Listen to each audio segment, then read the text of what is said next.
ఆ సోని ఇల్లు ఎక్కడో నాకు తెలీదు. నువ్వు వెంటనే మా ఇంటికి రా. పక్కనే ఉన్నా మేడం, 5 minutesలో వచ్చేస్తాను. అమ్మి మా అబ్బోడు అట్టుంటోడు కాదని క్యారెక్టర్ సర్టిఫికెట్ ఇచ్చారు కదా. నా కాపురం కూలిపోతుంది అని చెప్తుంటే నాకు నీతులు చెప్తూ నువ్వు కూర్చున్నావు. ఇప్పుడేమంటారు? నాకు తెలుసు ఆ సోని యువరాజ్ని ఇక్కడికి తీసుకువెళ్తుందని. నిషి, ఏం జరిగిందో మనకు తెలీదు. అక్కడికి వెళ్ళి ఆవేశంతో కాకుండా మాట్లాడి ఏం జరిగిందో తెలుసుకొని. ఇది నా కాపురం. ఏం చేయాలో ఎలా చేయాలో నాకు బాగా తెలుసు. ఎవ్వరు నాకు ఏమి చెప్పాల్సిన అవసరం లేదు. అమ్మి నిషి, అయ్యో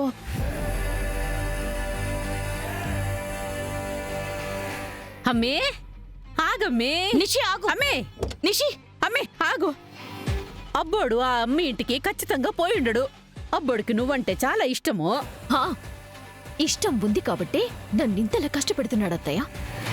నిషి, ఒకవేళ యువరాజ్ సోని ఇంట్లో ఉన్నా కూడా ఏం జరిగిందో అడిగి కనుక్కొని ఆ తర్వాత నీ కోపాన్ని తీరే వరకు అరువు. నిషిక, నీ కోపంలో న్యాయం ఉంది. నీ ప్లేస్లో ఉన్న ఏ భార్యకైనా ఇంతే కోపం వస్తుంది.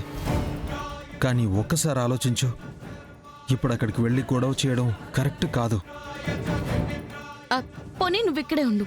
నేను కేదార్ వెళ్ళి యువరాజ్ని ఇంటికి తీసుకొస్తాం. ఇంట్లో మావయ్య గారు వదిన యువరాజ్ని కూర్చోబెట్టి అసలు ఎందుకు ఇలా చేస్తున్నాడో అడుగుతారు. నువ్వు అక్కడికి వెళ్తే ఆవేశంలో ఏదేదో మాట్లాడి సమస్యని పెద్ద చేస్తావు. అలా పరాయి వాళ్ల ముందు మీరిద్దరూ పదే పదే గొడవ పడ్డం మీకు అస్సలు మంచిది కాదు నిషిక. అమ్మే, వీళ్ళు చెప్పింది కూడా నిజమే కదా. ఈ ఒక్క తూరికి మా మాట నమ్మి ఎందుకు వినాలత్తయ్య? నా భర్త అక్కడ ఎవరో ఇంట్లో ఎవరితోనో ఉన్నాడని తెలిసి కూడా నేను ఎందుకు సైలెంట్గా ఉండాలి? మురళి, నీ బండి ఇక్కడ పెట్టి కారికం. అలాగే మేడం. నిషి, నేను చెప్పేది విను. ఇంత రాత్రి ఇలా తెలియని అబ్బాయితో వెళ్ళడం మంచిది కాదు. నేను కేదార్ కూడా వస్తాం. ఏం అవసరం లేదు. ఇది నా ప్రాబ్లం, నేనే సాల్వ్ చేసుకుంటాను. అయినా నేనేమైనా మీ ఇద్దరి హెల్ప్ అడిగానా?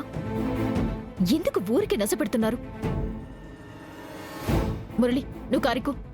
అమ్మే, నేనైనా వస్తానుండమ్మే. వద్దతయ్య, ఎంతైనా యువరాజ్ మీ కొడుకు కదా. అక్కడ జరిగే గొడవ మీరు చూడలేరు. ఇవాళ సోనీనో నేను తేల్చుకుని వస్తాను. అది కదమ్మే. అమ్మే అమ్మే, నేను చెప్పేదేనో. నిషి, నిషి. అమ్మే అమ్మే నిషి. అమ్మే. నిషి, జగదాత్రి, ఆ అమ్మి ఆవేశం చూస్తా ఉంటే ఆడికి పోయి ఏం చేస్తుందేమోనని భయంగా ఉండదు. దాత్రి, నిషికాని ఒంటరిగా పంపించడం నాకు కరెక్ట్ కాదనిపిస్తోంది.